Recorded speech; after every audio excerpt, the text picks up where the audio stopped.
Our female cub that we're hand raising is doing incredibly well, and she's reaching her milestones. In order to help with her development and also help with some other cubs that need some assistance, we are bringing in a male cub from Idaho Falls Zoo at Totnes Park, who'll be arriving this coming Saturday on the 24th to hand raise with our cub.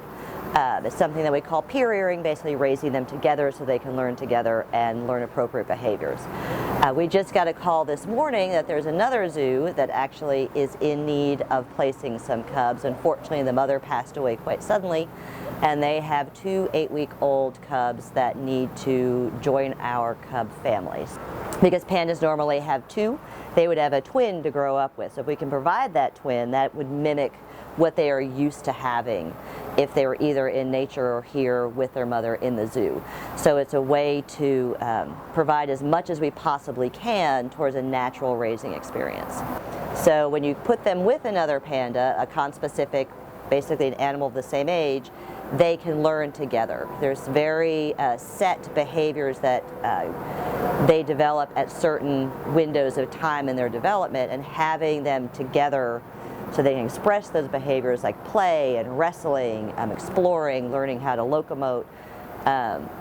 Even play behavior is really important because it teaches them limitations. If they're playing really rough with each other, the other panda might object and perhaps fight back, which they then learn maybe not a great behavior to do.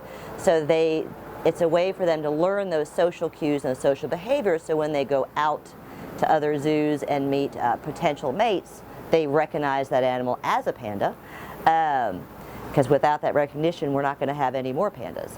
So what's interesting with these cubs that are coming in, back in 2013, we actually brought 2 cubs in here to peer rear together.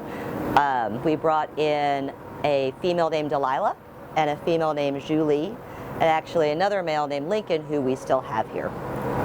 Delilah is actually the mother of Marvin, the male cub that we're bringing in from Idaho Falls. And the mother of the Cleveland cubs that we are bringing in is Julie. So 6 years ago, we brought these animals in together to peer rear together, and now 6 years later, we are now bringing their offspring back in to peer rear together. So it's kind of a nice little bookend to their story. Guests are always very excited to see the cubs and see how they're growing. We will continue with our noontime feedings with our cub. She has settled into that very well, and she is doing very well with that. With one thing to consider with these cubs is we still need to learn their personalities. We don't know Marvin. We don't know if Marvin is an outgoing cub or a more shy cub. So once he comes in and we assess him and see how he does, if he would like to begin to participate in noontime feedings with our cub, then we will hopefully be able to present the both of them, or perhaps we'll take turns. Idaho Falls is very sad to be losing Marvin. He's their first cub born there. I know they're super attached to him.